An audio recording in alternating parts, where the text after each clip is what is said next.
Hello students, BA third year education paper first की class में आज मैं आपको टॉपिक बताने जा रही हूँ नेशनल लिटरेसी मिशन, जिसे हिंदी में कहते हैं राष्ट्रीय साक्षरता मिशन। आपका पेपर फर्स्ट है न्यू ट्रेंड्स इन एजुकेशन, शिक्षा में नवीन आयाम। और इसी के अंतर्गत जो एक नवीन आयाम है, नया आयाम है, वो है आपका नेशनल लिटरेसी मिशन, राष्ट्रीय साक्षरता मिशन। तो चलिए राष्ट्रीय साक्षरता मिशन के विषय में जानते हैं। वैसे मुझे उम्मीद है कि कई विद्यार्थी जो हैं इसके विषय में जानते होंगे, और जो नहीं जानते हैं उन्हें मैं इसके विषय में बताने जा रही हूँ। इम्पॉर्टेंट टॉपिक है आपके सिलेबस का और एग्ज़ाम में मोस्टली आ भी जाता है, तो इसे ज़रूर अच्छे से पढ़िएगा। तो मैं बताना शुरू करती हूँ आपको राष्ट्रीय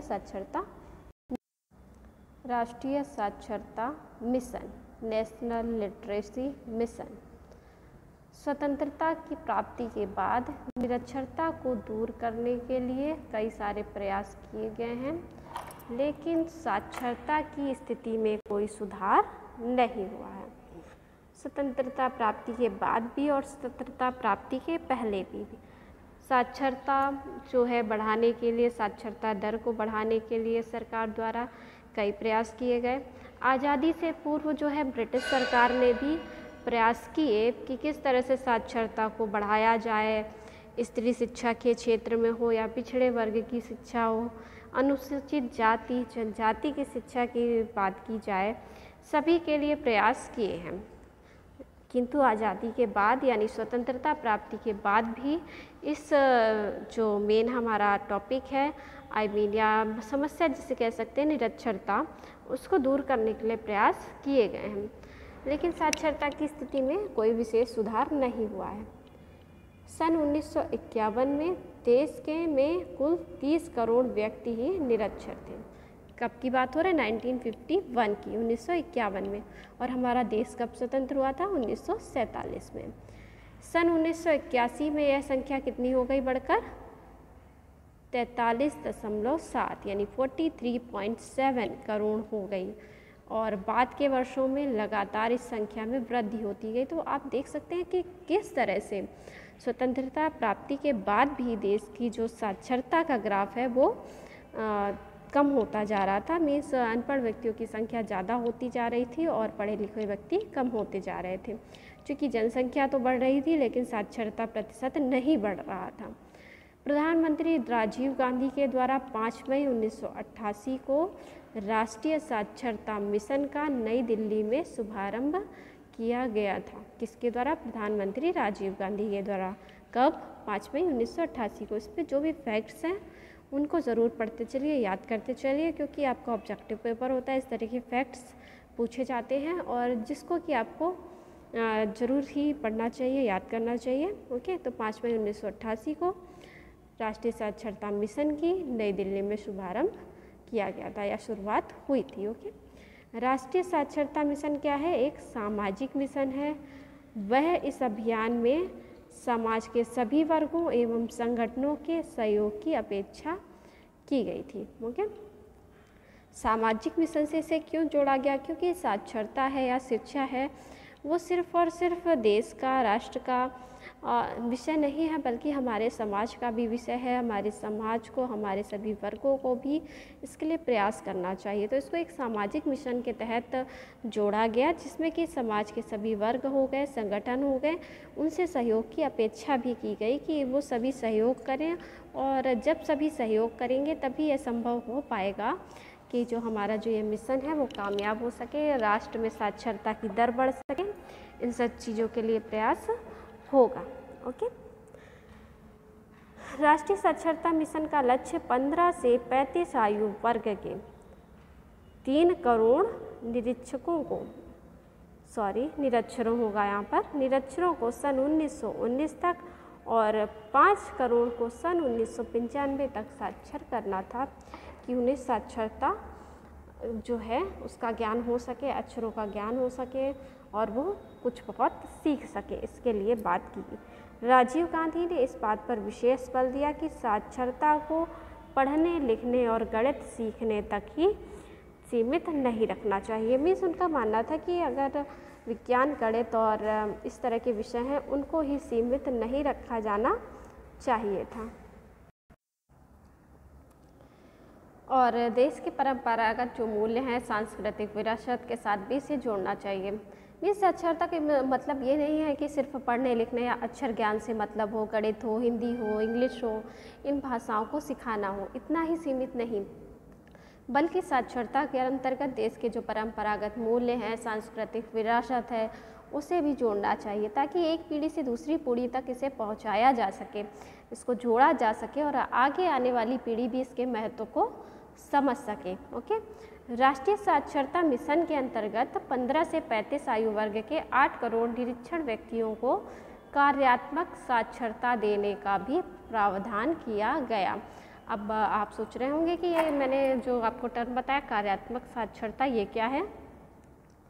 15 से 35 आयु वर्ग के 8 करोड़ निरक्षर व्यक्ति को कार्यात्मक साक्षरता देने से के प्रावधान से तात्पर्य है कि जब आपको साक्षरता तो मिल रही है लेकिन आपको उसके अकॉर्डिंग कार्य भी तो मिलना चाहिए। अगर कार्य नहीं है, चूँकि जो हमारे प्रधानमंत्री थे राजीव गांधी, उन्होंने तो ये बोला कि सिर्फ गणित, हिंदी, अंग्रेजी इन भाषाओं को सिखाने से या सिर्फ साक्षर होने से इसका मतलब नहीं है, बल्कि इसे सांस्कृतिक विरासत, परंपरागत मूल्यों के साथ जोड़ना चाहिए। लेकिन साथ ही साथ अगर हम एजुकेशन ले रहे हैं, शिक्षा ग्रहण करने रहे हैं, तो उसके साथ साथ हमको को जीविकोपार्जन के लिए भी किसी कार्य को करने का या जीविकोपार्जन से रिलेटेड कोर्स भी होने चाहिए। तो इस तरह से कार्यात्मक क्षमता या कार्यात्मक साक्षरता भी कि जिससे हम किसी कार्य को, किसी व्यवसाय को आगे कर सकें, इस तरह का भी ज्ञान प्रदान किया गया। साक्षरता, ठीक है, आगे इसमें आप देख सकते हो दिया भी हुआ है। कार्यात्मक साक्षरता से तात्पर्य साक्षरता व गणित में आत्मनिर्भर होना, अपनी आर्थिक स्थिति के कमजोर होने के कारणों को जानकर उसे सुधारने हेतु हुनर सीखना भी शामिल है। ठीक है, तो आत्मनिर्भर बनना, अपनी आर्थिक स्थिति जो कमज़ोर हो गई है उसको जानना, उसको सुधारना और साथ ही साथ इसके हुनर को सीखना भी शामिल है। ओके, कार्यनीति यानी स्ट्रैटेजी, राष्ट्रीय साक्षरता मिशन की स्ट्रैटेजी क्या है उसको समझते हैं।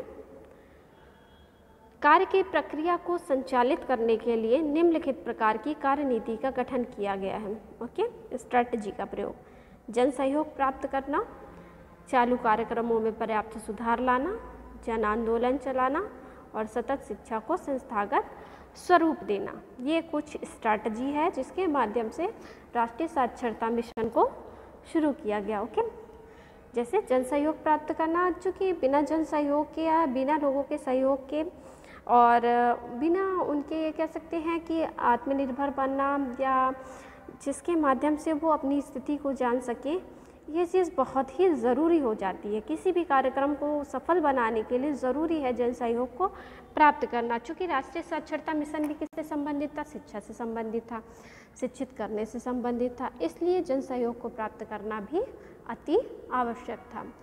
चालू जो भी कार्यक्रम है उनमें पर्याप्त सुधार करना, जैसा कि आपको मैं पहले भी इसके अंतर्गत और भी कार्यक्रम बता चुकी हूँ। महिला समाख्या कार्यक्रम हो गया, सर्व शिक्षा अभियान हो गया, इस तरह के और भी कई सारे कार्यक्रम जो चलाए जा रहे हैं शिक्षा में पर्याप्त सुधार के लिए, चाहे वो महिलाओं के लिए या बालिकाओं के लिए, उन सभी जितने भी कार्यक्रम चलाए जा रहे हैं उनमें जो भी कमियां हैं उन कमियों को जानना, उनमें सुधार करना, ये एक सबसे प्रमुख कार्य था। क्योंकि इसके बिना जो है हम आगे का जो कार्य था वो नहीं कर सकते थे।